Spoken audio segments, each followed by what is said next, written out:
I thought my wife was cheating on me. Secret late-night texts, hiding her phone, whispering about timing and devastation. I followed the trail, and what I uncovered wasn't betrayal. It was something so much bigger, and it nearly destroyed both of us anyway. I don't even know where to start with this. I guess I just need to get it off my chest. I've been married to Sarah for almost 8 years. We met in college, stayed together through all the messy growing up years, and honestly, I thought we were solid. I'm not saying we were perfect. We had our share of fights, especially once work got crazy and our son, Jack, was born. But we were partners, a team. At least, that's what I thought. It started about 6 months ago. Sarah would get these texts late at night, always from a number saved under work. I didn't think much of it at first. She's a graphic designer and sometimes has weird deadlines. Midnight texts from a boss weren't totally out of the question. But the thing is, she started acting weird about it. If I so much as glanced at her phone when it buzzed, she'd jerk it away like I'd caught her mid-crime. She started sleeping with it under her pillow, turned off notifications, set it to do not disturb, except for work and her mom. I told myself to chill. Don't be that guy, the paranoid husband. But you know that feeling you get in your gut? That slow, cold, creeping certainty? Yeah, I had that. One night, she fell asleep before she could hide her phone. It buzzed at 1:03 a.m. I told myself not to look. I really did. But I couldn't help it. The message was short. He's starting to notice. Be careful. I just sat there staring at it, heart hammering so hard it hurt. Who was he? Me? Was someone warning her about me? I knew I couldn't freak out right then, not without proof. So I started paying closer attention. The next few weeks, I noticed little things. Sarah stayed late at work more often. She laughed at jokes I didn't hear. She started wearing perfume again, the same one she wore when we first started dating. And every time I asked about her day, she got this guilty little hitch in her voice before answering. I felt like I was losing my mind. So one night, after she left her phone charging in the bathroom, I went through her messages. Most were boring work stuff, but then there was a hidden thread, buried under a fake contact name tucked into an archive. And that's where I found it. Not sexts, not I love yous, but messages. About me. Detailed ones. He thinks I'm still designing the Petco project. I'm going to stay late and meet you after. He doesn't suspect how bad it is yet, but he's getting suspicious. We need to be careful with the timing. He'll be devastated. I scrolled back months. Same thing. Careful, coded, but absolutely about me. About hiding something from me. About destroying me. My hands were shaking. I didn't know whether to scream, cry, or puke. And then I saw it, a message she meant to send to him, but sent to me by mistake.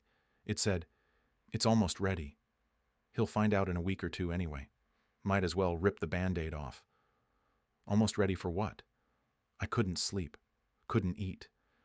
Every time Sarah looked at me, smiled at me, touched me, I wanted to flinch away. The worst part?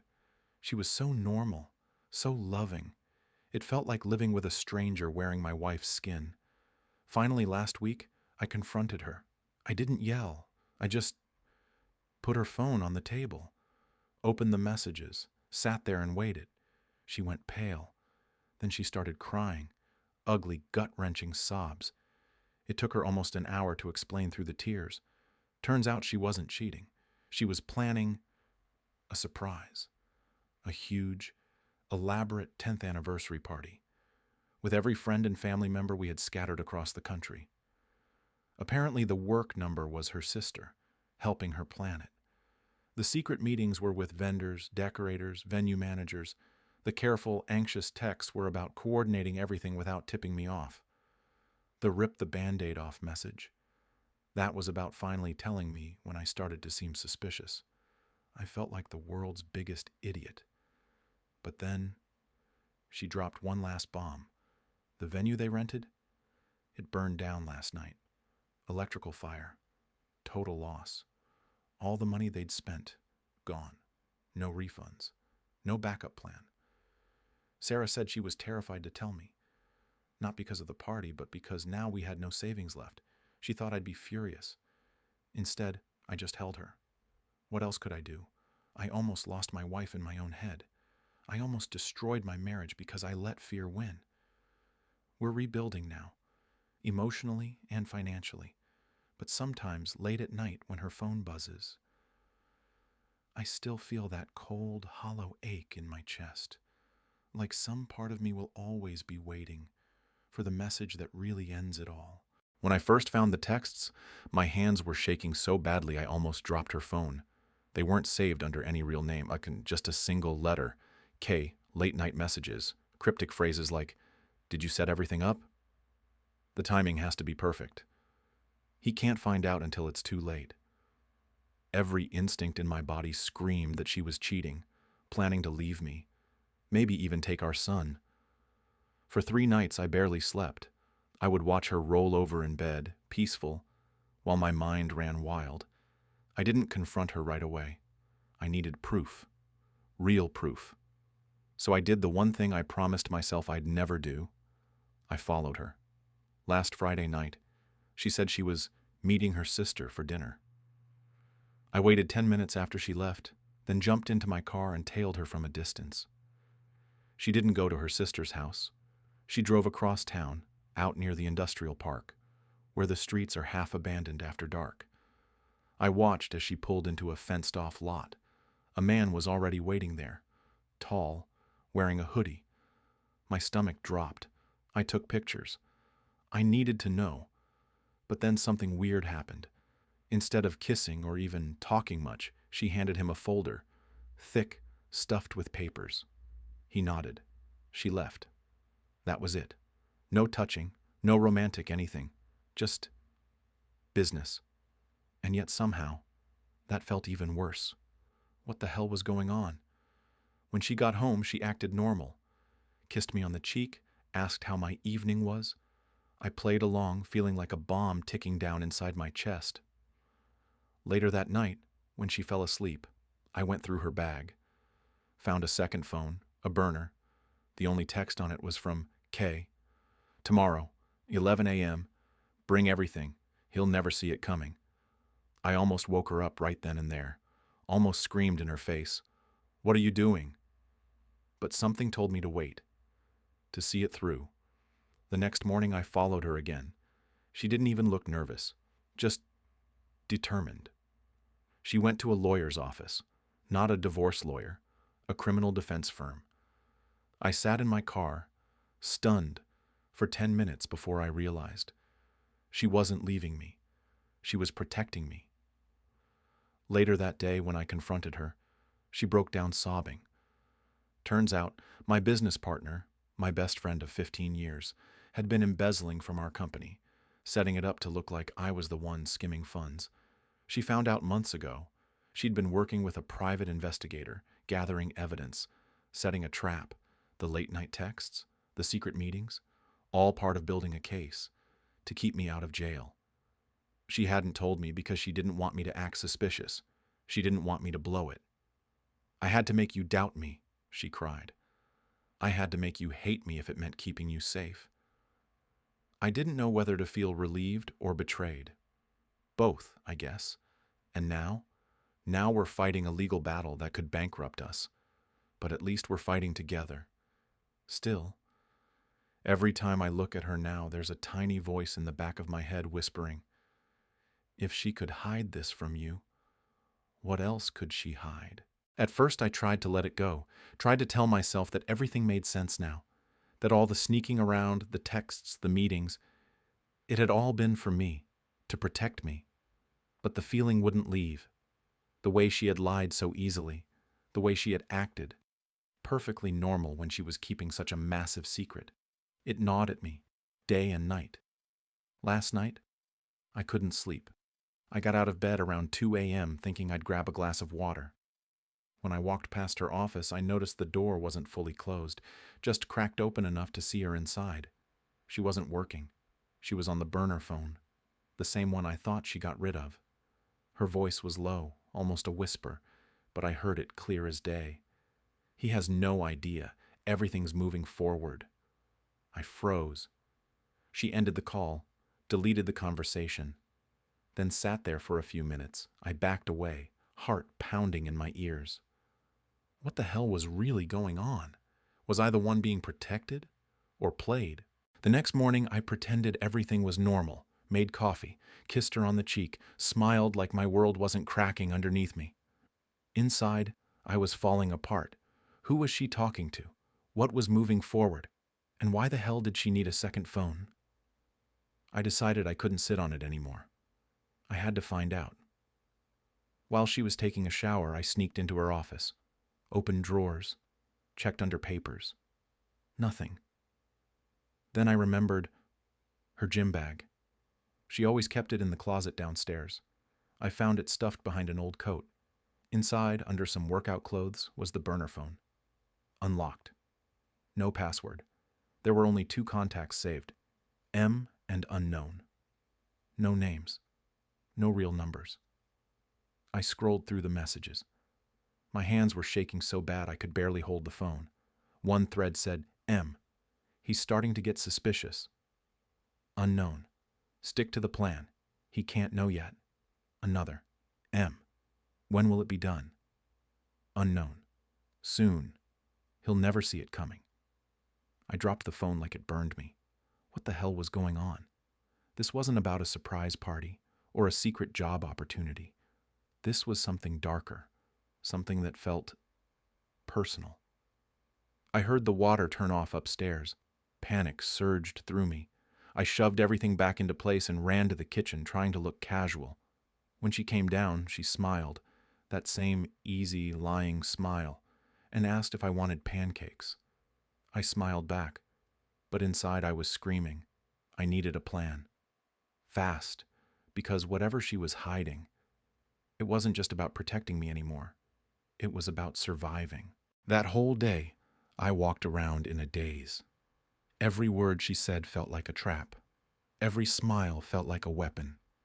By dinner, I couldn't take it anymore. I made an excuse, said I needed to run to the hardware store before it closed.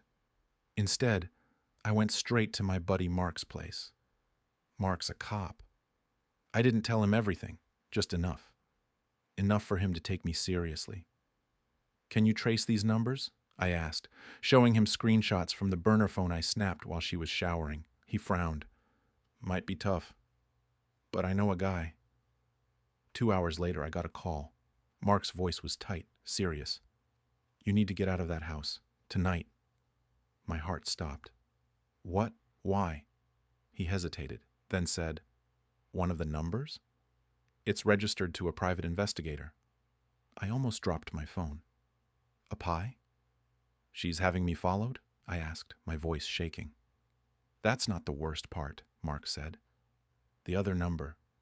It's connected to a lawyer's office. Family law. I blinked. It hit me all at once. She wasn't just lying. She wasn't just sneaking around. She was building a case against me. She was setting me up for divorce, probably trying to make me look unstable, unfit, maybe even trying to take Claire away from me. I felt sick. All this time, all the love, all the trust. It was a weapon in her hands, and I never even saw it coming. I didn't sleep that night. I just laid there next to her, listening to her breathing, wondering how long she'd been planning to destroy me. Every touch, every kiss, every I love you. Was it all fake? By morning, I'd made a decision. If she wanted war, she'd get one. But I wasn't going to play it stupid. I spent the next week pretending everything was normal, better than normal, actually. I became the perfect husband, the perfect dad, the man no court could ever rule against. Behind the scenes, though, I started gathering everything: screenshots, receipts, proof of her second phone, her lies. I even hired my own investigator, someone Mark trusted, to quietly dig into her financials. And guess what? She had a secret account. Thousands of dollars quietly siphoned away over the last year. Not only that, she'd already signed a lease on an apartment across town. Move-in date? 2 weeks from now. She wasn't just divorcing me. She was planning to disappear, take Claire with her, and leave me with nothing. No warning, no goodbye. When I saw the lease papers, something inside me snapped. I realized this wasn't the woman I married. Maybe she never was. And I had a choice to make. Sit back and let her blindside me, or beat her at her own game. The old me, the trusting, naive me, would have begged her to stop, would have believed her lies, would have fought to fix things, but not anymore. I met with a lawyer the next morning, one of the best in the city, paid up front in cash, thanks to some emergency savings she didn't know about. We built a case. Photos, bank records, the lease, even statements from neighbors who'd seen strange men around our house while I was at work. The lawyer's face was grim but impressed. "She's setting you up for full custody loss," he said. "But with this, we can flip the whole thing." I nodded. I wasn't here to play fair anymore. A few days later, I made my move. I waited until she left for one of her yoga classes, aka secret planning meetings, and packed Claire's essentials, her favorite stuffed animals, clothes, books. Then I left, gone before she even realized it. I moved into a small rental I'd set up in secret, close to my lawyer, close to Mark, close to safety. When she came home that night and found the house empty, she lost it. Dozens of texts, hundreds of calls, sobbing voicemails swinging between rage and fake concern. "Where are you? You're scaring Claire. We can fix this, please." I didn't answer. Not yet. Because tomorrow she was going to be served with papers, and for the first time in months, I was finally holding the cards. The next morning she was served. At work. In front of everyone. Mark texted me 3 words. "It's done." I wish I could say I felt triumphant, but the truth is, I just felt empty. Later that day, her lawyer reached out, trying to open negotiations. Too late. My lawyer had already filed for emergency custody based on abandonment, emotional manipulation, and financial misconduct. We had the evidence. The judge granted a temporary order. Claire would stay with me, full custody, until the hearing. When she finally showed up at my new place, she was shaking, not with fear, with fury. "You monster!" she screamed, pounding on the door. Claire heard and started crying. I held my daughter close and didn't answer. Not this time. Through the door, she shouted things that chilled me. "You think you're safe? You have no idea what you've started. You're going to regret this."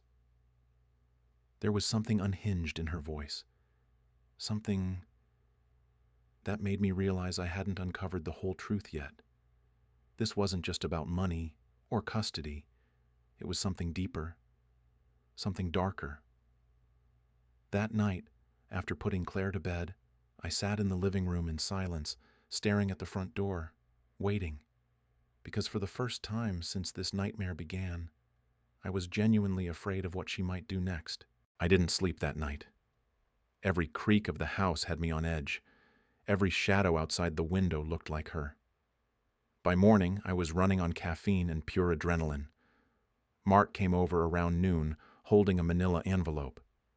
"You're going to want to sit down for this," he said. I did.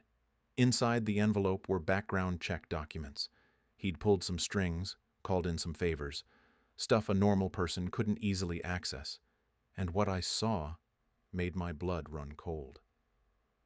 Before we met, she'd gone by a different name, 2 states away.